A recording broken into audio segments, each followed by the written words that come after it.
Мы приглашаем вас в пространство, которое мы называем территорией честности. Перед вами будут представлены 5 работ, созданных в течение 1 года. Это не просто коллекция пейзажей. Это 5 фаз проживания реальности, 5 ступеней духа. От стихийного хаоса ветра до трагического осознания в пределе недосягаемости. Мы объединили их, чтобы показать, даже когда мир вокруг разрушается, искусство остается тем единственным языком, на котором человек может говорить с Богом и с самим собой. Это история о том, как остаться человеком, когда почва уходит из-под ног.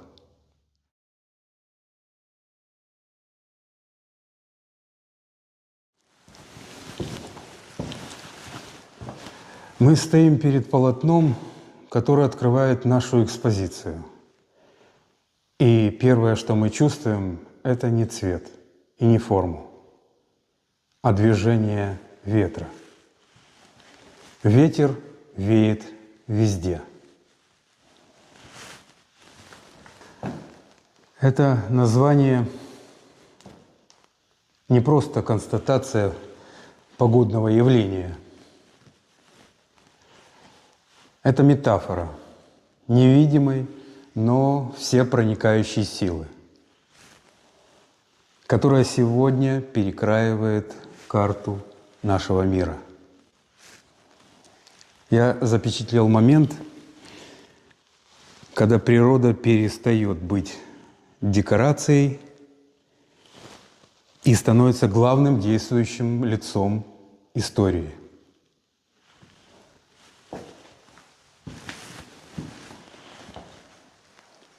Эти березы на переднем плане, они как живые нервы ландшафта,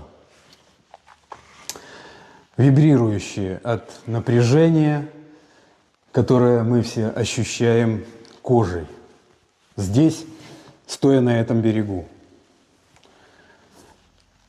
Если смотреть на эту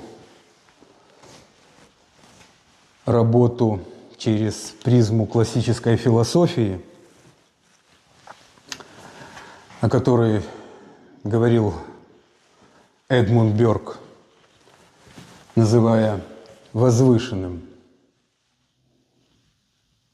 то мы увидим здесь триумф. Это красота, сопряженная с тревогой. Я, как художник-аналитик, деконструирую привычный нам мир. И обратите внимание на линию горизонта. Она стерта, она зыбка.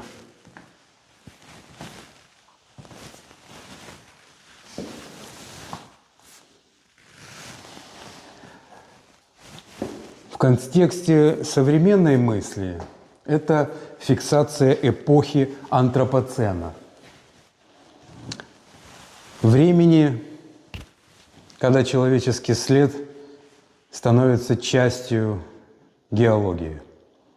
Но сама природа в итоге забирает свое. Эти белые колонны берез – это архитектура духа, которая остается стоять, когда рушатся бетонные мифы индустриального прошлого. Сегодня, когда мы записываем это видео под звуки, которые не должны сопровождать искусство,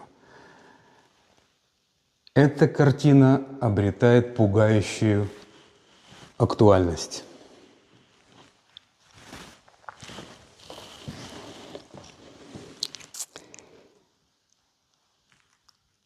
Ветер, который веет везде, это и ветер перемен, и ветер разрушения, который не знает границ.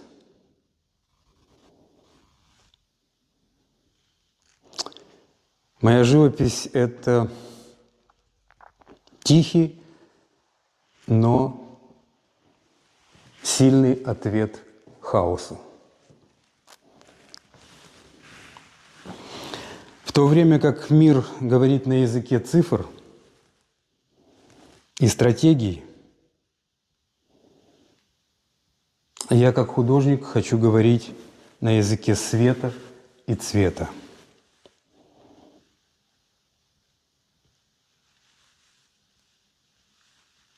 Это экология не только природы, но и человеческой души.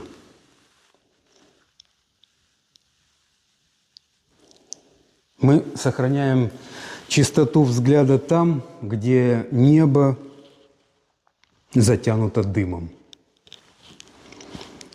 Это наш компромисс, без компромиссов. Мы признаем катастрофу, но отказываемся становиться ее жертвами на духовном уровне.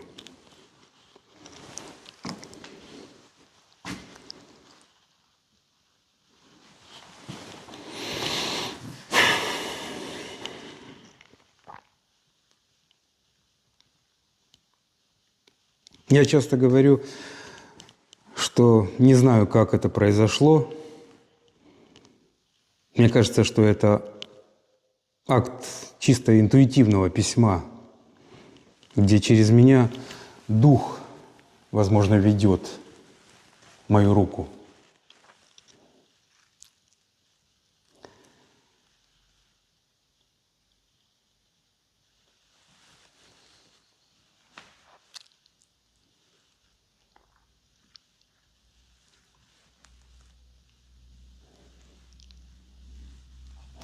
Посмотрите на эти мазки.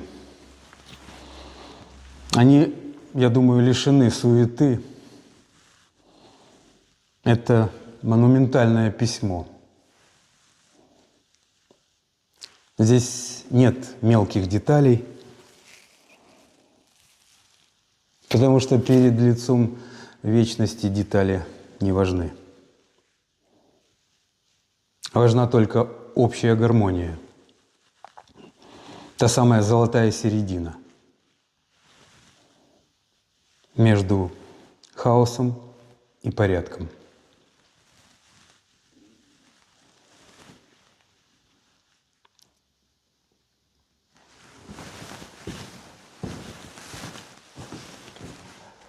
Эта работа свидетельство того, что даже в эпицентре глобального разлома возможно рождение совершенной формы.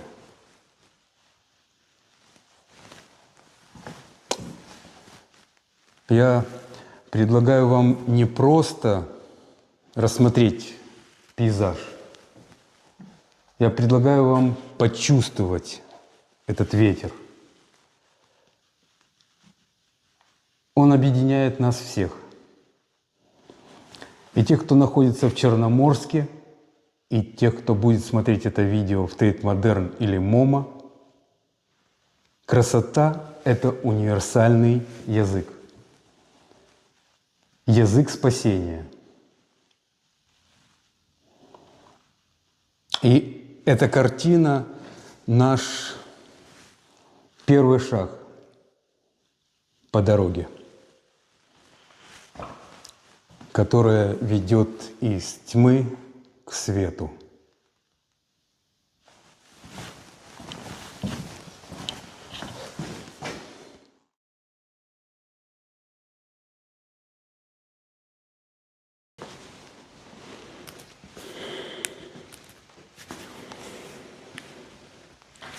Мы возвращаемся на землю.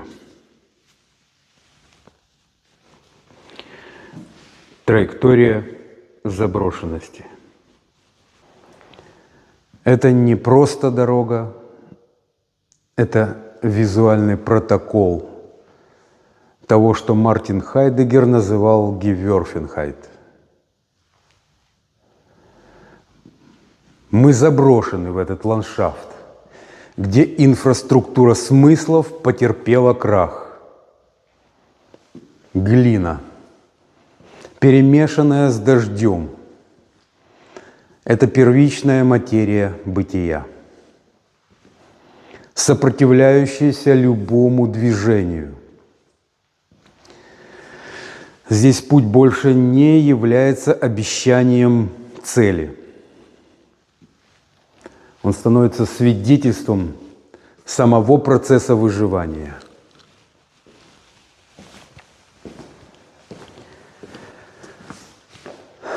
Посмотрите на эти колеи. Это шрамы. Шрамы цивилизации, которая пыталась подчинить себе берег, но была поглощена энтропией.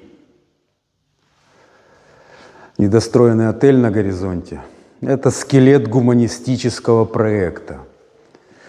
Руины будущего, которое так и не наступило.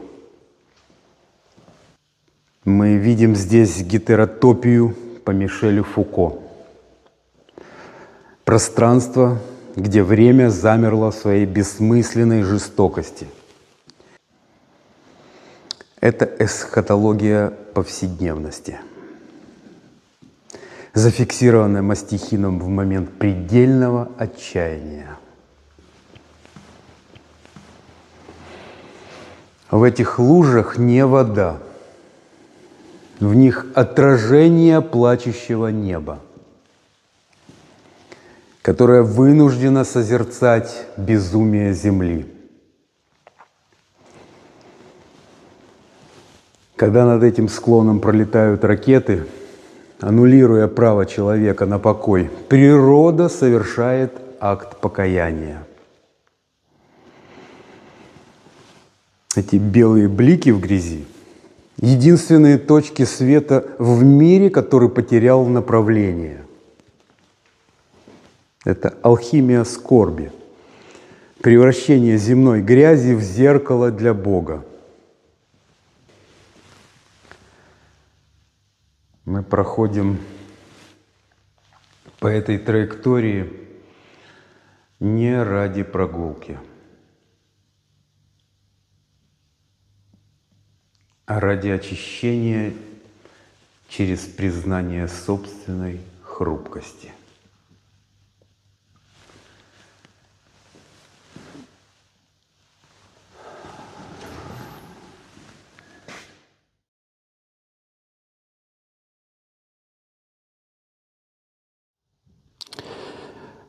Мы входим в зону абсолютного отчуждения. Эта работа называется «Протокол предела».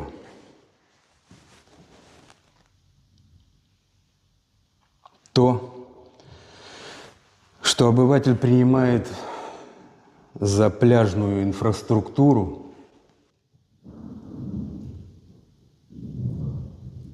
в пространстве этой картины манифестируется как разрушенный постав.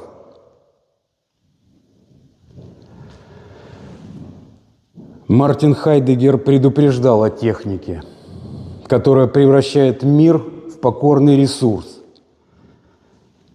Здесь мы видим финал этой экспансии. Смотровая вышка в левой части холста – это уже не инструмент наблюдения. Это экзистенциальный часовой, чей пост аннулирован самой историей. Она застыла на грани между бытием и ничто. За мгновение до своего физического обрушения в реальном времени. Фиксируя крах антропоцентрического контроля над стихией.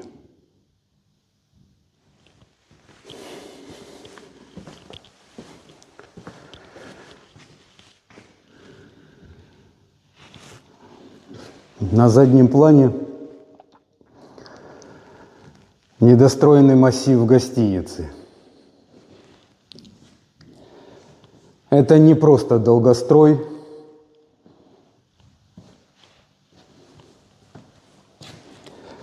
В терминах Мишеля Фуко это археология несостоявшегося дискурса. Мы видим остов цивилизации, которая планировала экспансию радости, но породила лишь монумент собственной немощи.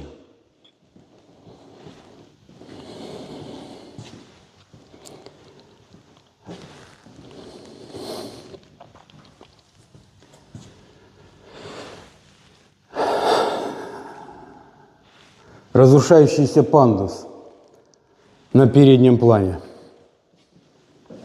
Это не социальная критика, это метафизический тупик.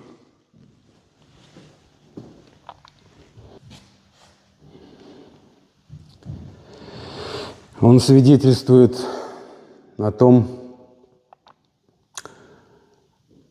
что Жан Бодрияр называл исчезновением человека.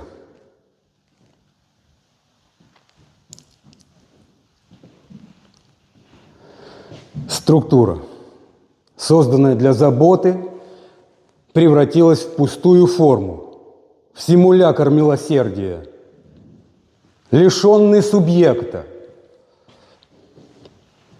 Здесь нет людей.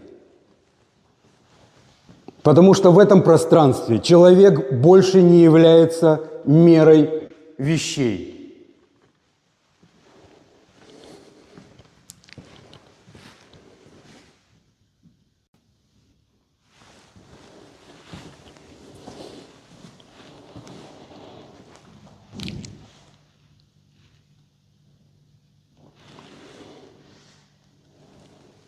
Этот холст – результат предельного физического напряжения.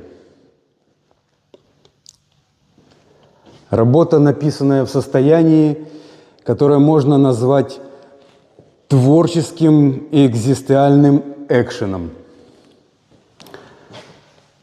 Я, как художник, привязываю мольберт к ограде, удерживая холст от ярости ветра. Но это не техническая необходимость. Это метафора удержания смысла над бездной.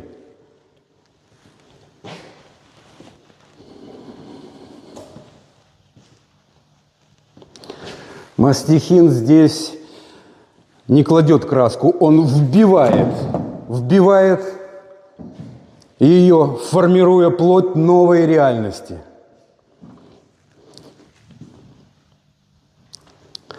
Я вижу здесь реализацию концепции Теодора Адорно об искусстве после катастрофы.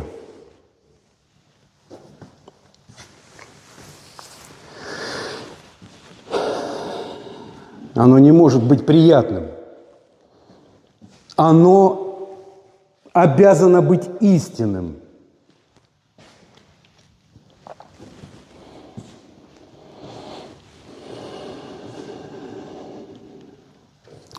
Темперамент письма – это след борьбы духа с энтропией.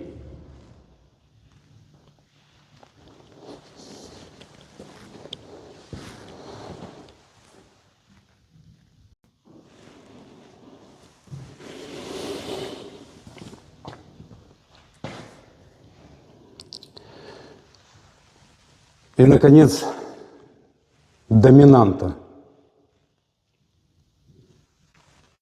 Свет на перилах. Этот яростный, почти агрессивный блик на желтом металле. Точка сборки всей композиции. В мире, где вышки падают, а здания гниют, свет остается единственной автономной силой, не нуждающейся в оправдании.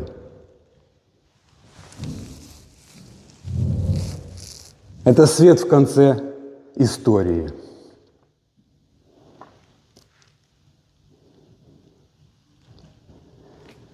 Он освещает перила не как опору для рук, а как опору для взора.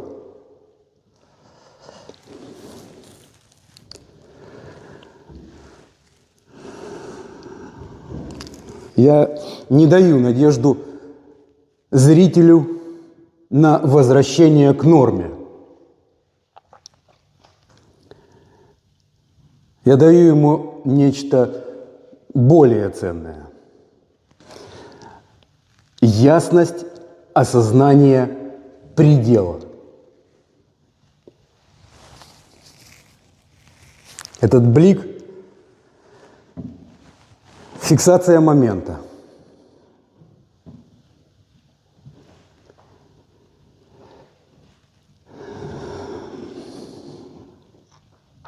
Когда материя уже не важна. Остается только сияние истины,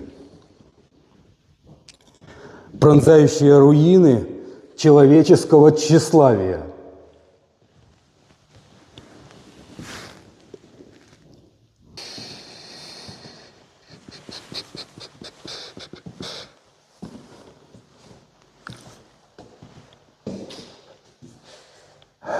Я не ищу понимания.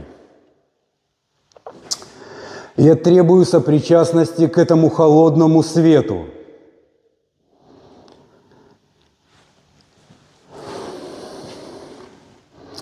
Для искушенного критика в Лондоне или Нью-Йорке эта работа станет документом абсолютного реализма.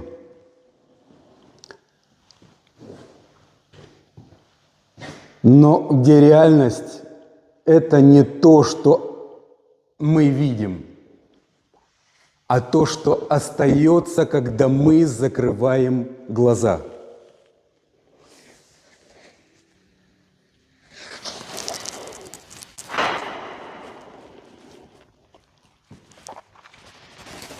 Это наш компромисс с вечностью.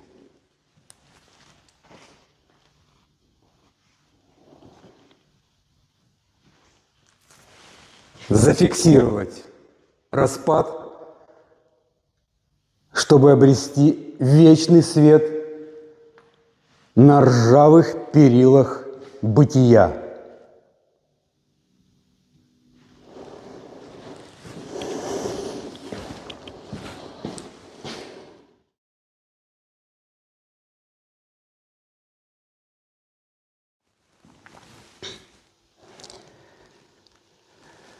Мы достигли зенита нашей композиции. Перед вами северный монолог, деконструкция тишины.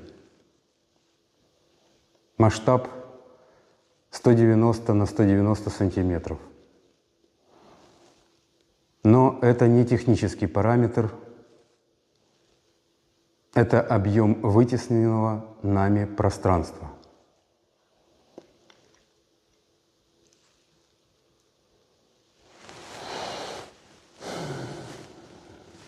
Здесь художник замолкает.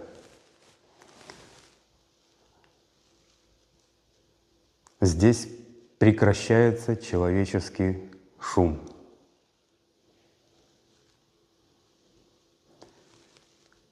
Мы входим в зону, где мир больше не нуждается в нашем присутствии, чтобы быть.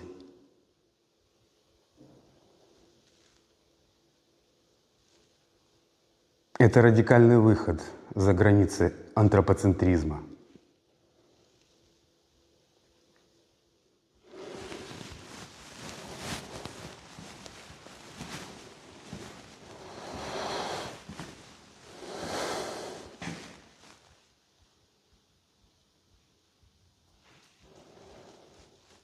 Мартин Хайдеггер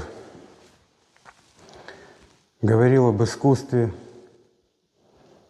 как об открытии сущего. В этой работе мы видим осуществление этого принципа.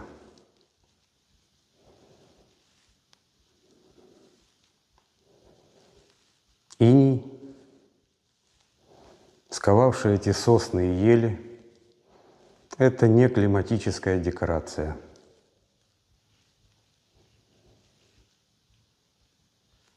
Это метафизическая фиксация.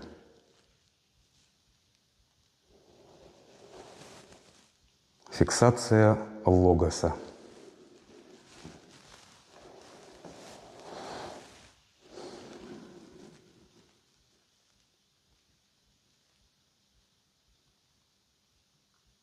Каждая вертикаль – это колонна в храме чистого разума.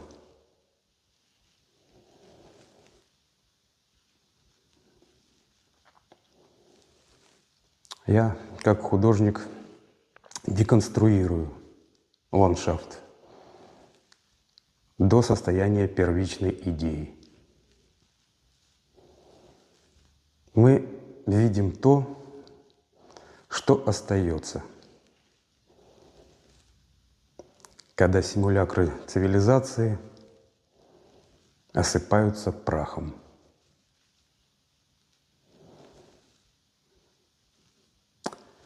Остается холодная, безупречная структура бытия.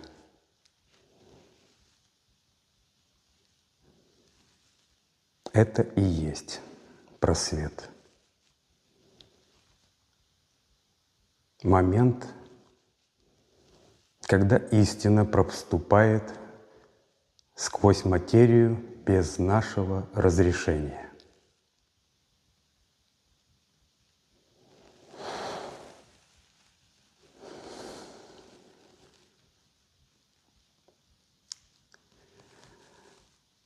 В мире, раздираемом диссонансом войны и грохотом пропаганды, эта тишина становится актом высшего интеллектуального террора.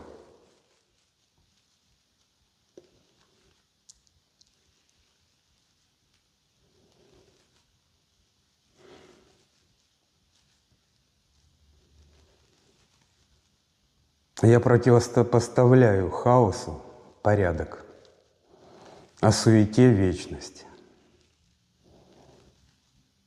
Северный монолог – это мой ответ художника на попытки истории превратить мир в пепел.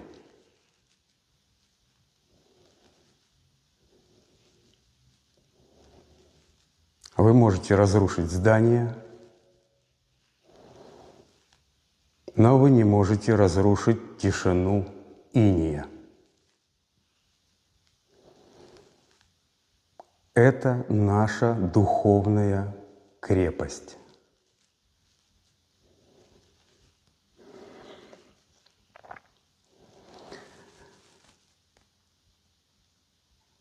Мы сохраняем способность к созерцанию Абсолюта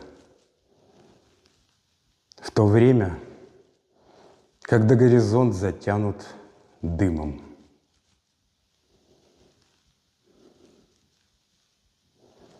Это и есть высшая точка аскезы.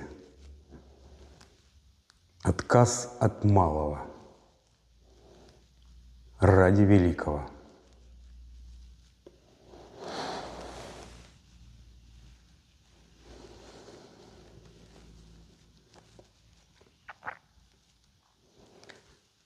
Живописный метод здесь достигает состояния транса. Посмотрите на фактуру. Здесь нет места случайному мазку. Это живопись больших масс. и жестких ритмов.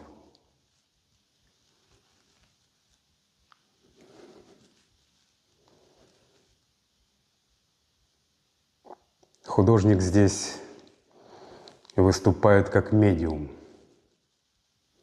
фиксирующий вибрацию замерзшего времени. Мы не видим здесь красоты в обывательском смысле. Мы видим здесь красоту необходимости.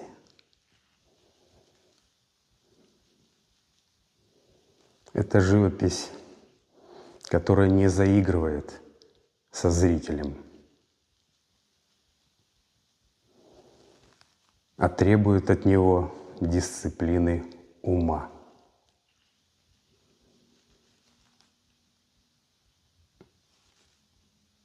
Это монохромный гимн стойкости.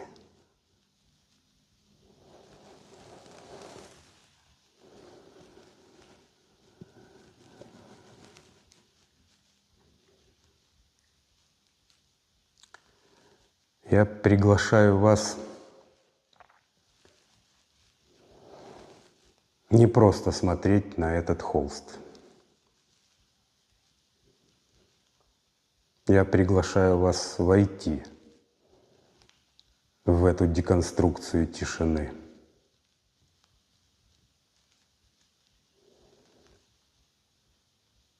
Забудьте о своих именах, статусах и страхах.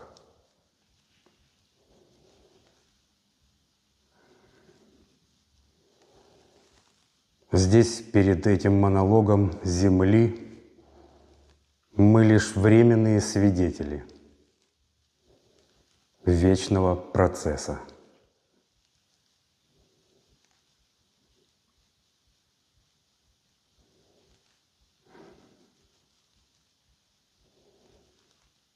Этот холст — зеркало нашей будущей тишины, очищенной и величественной.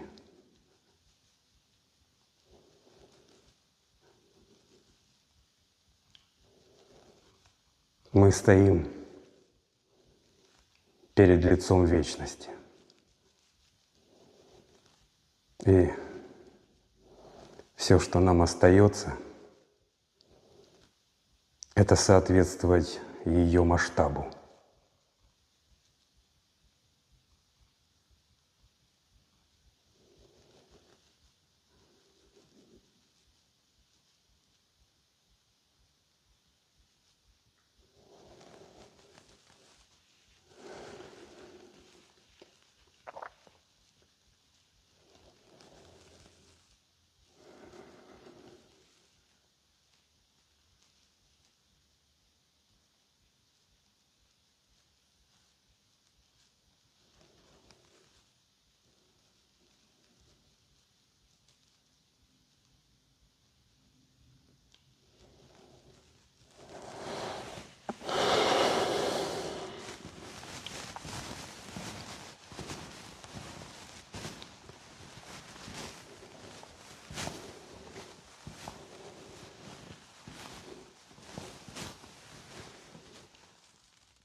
Финал нашего пути. Горизонт отчуждения.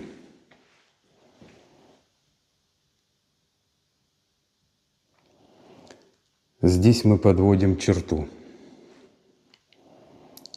под всеми человеческими притязаниями.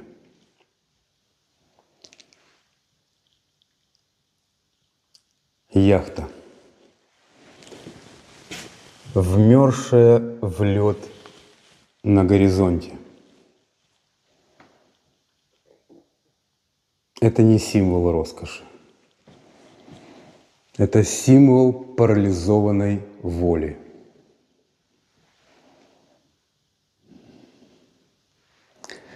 Мы видим здесь триумф стихии над амбициями. Это точка, где наше становится ничьим. Вечное возвращение к холоду, который не знает жалости. Передний план. Эти острые агрессивные камни – это зубы самой реальности.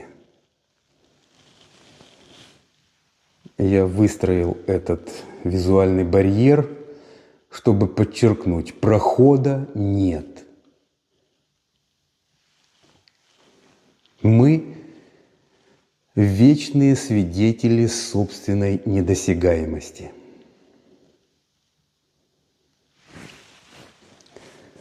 В терминах Жана Бодрияра это исчезновение реальности.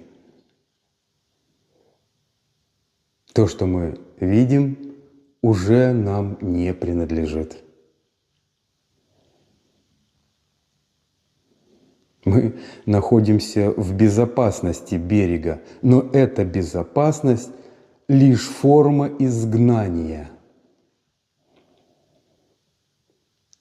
Мы отчуждены от своих мечтаний льдом самой истории.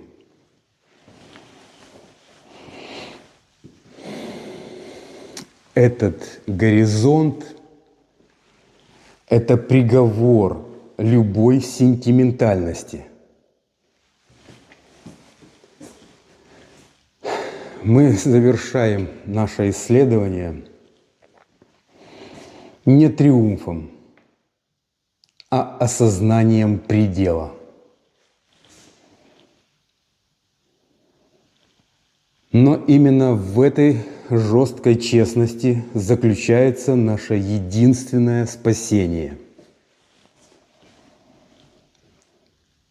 Пока мы способны видеть эту дистанцию, пока мы способны называть ее по имени, мы остаемся субъектами.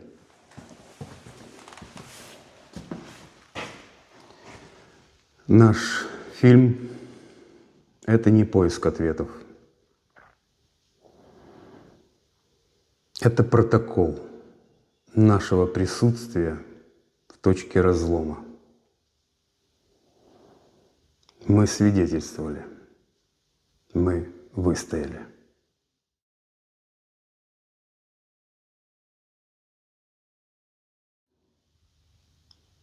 Мы завершили наше восхождение. 5 полотен, 5 фаз онтологического сопротивления. Мы прошли путь от стихийной вездесущности через мучительную траекторию заброшенности и жесткий протокол предела к высшей точке аскезы, северному монологу, чтобы закончить на горизонте отчуждения. Это не был путь созерцателя, это был путь свидетеля, фиксирующего момент, когда привычный мир перестал быть домом и стал пространством предельного испытания. Мартин Хайдеггер напоминал нам, что сущее скрывает бытие, и лишь в моменты глубочайших потрясений мы способны увидеть истину в ее наготе. Наш проект – это попытка удержать этот просвет. Мы доказали, что даже в эпицентре глобального разлома, под звуки сирен и свист ракет, человеческая мысль не просто выживает, она доминирует. Живопись здесь выступила не как ремесло, а как форма существования логоса.